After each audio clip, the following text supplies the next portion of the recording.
चलिए आज भारतीय न्याय संहिता की एक ऐसी कानूनी गुत्थी को सुलझाते हैं जो काफी चौंकाने वाली है। ये एक ऐसा कानून है जो अपराध, इरादे और कंट्रोल इन सब के बारे में हमारी जो समझ है उसे पूरी तरह से चुनौती देता है। तो सीधे एक सवाल से ही शुरू करते हैं।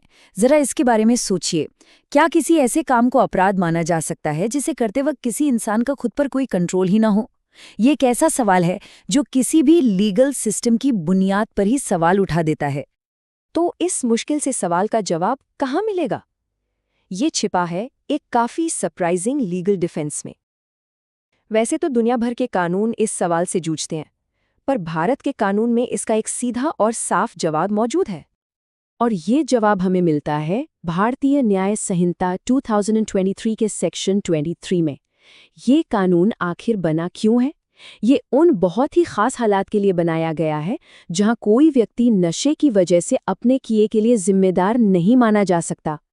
तो ठीक है, अब वक्त है इस कानून को थोड़ा और करीब से देखने का।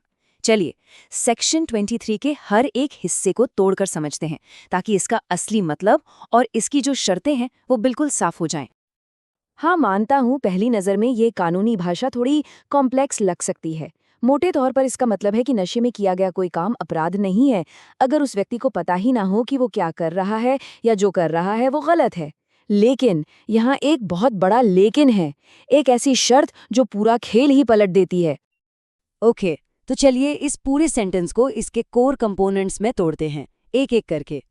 तो सबसे पहला टुकड़ा और सबसे ज़रूरी है नशे के कारण।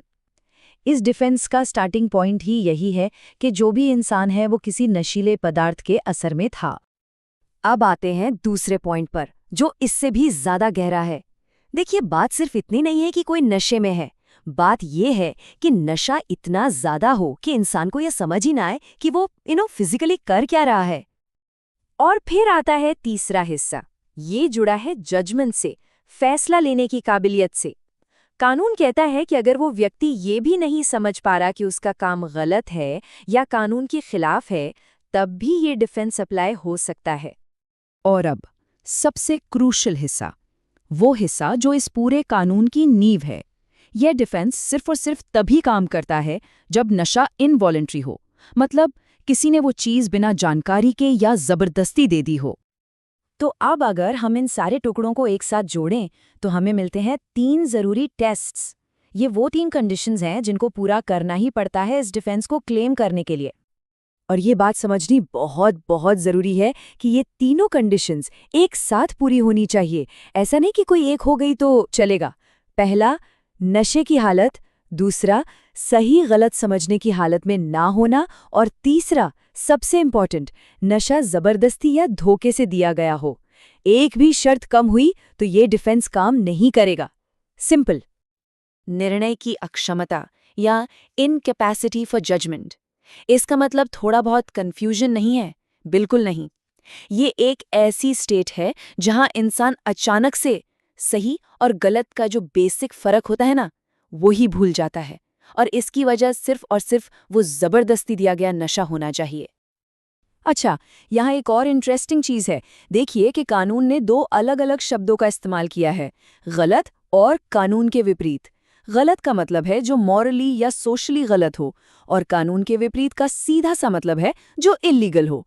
डिफेंस के लिए बस इतना काफ़ी है कि वो इंसान इन दोनों में से किसी एक चीज़ को भी समझने में नाकाम रहा हो। तो इन सब बातों का आखिर मतलब क्या निकलता है? क्यों है ये इतना ज़रूरी? ये कानून हमारे जस्टिस सिस्टम के बारे में क्या कहता है? चलिए इसी को समझते हैं।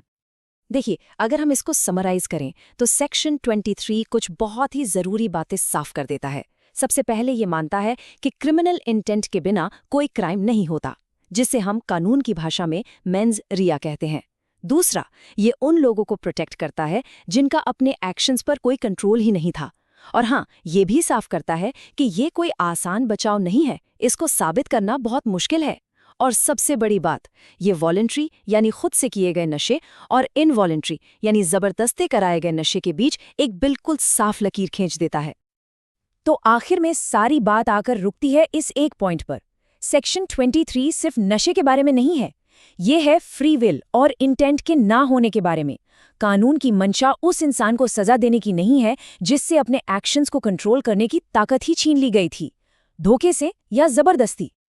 और ये पूरी चर्चा हमें एक बड़े सवाल पर लाकर छोड़ देती है। सेक्शन 23 जैसे कानून ये दिखाते हैं कि कैसे कोई भी जस्टिस सिस्टम अकाउंटेबिलिटी यानी जिम्मेदारी और इंसानी कमजोरियों के बीच एक बहुत ही नाजुक बैलेंस बनाने की कोशिश करता है। और ये सवाल हमेशा रहेगा कि आखिर न्याय और इंसान की मजबूरियों के बीच वो परफेक्ट बैलेंस क्या है।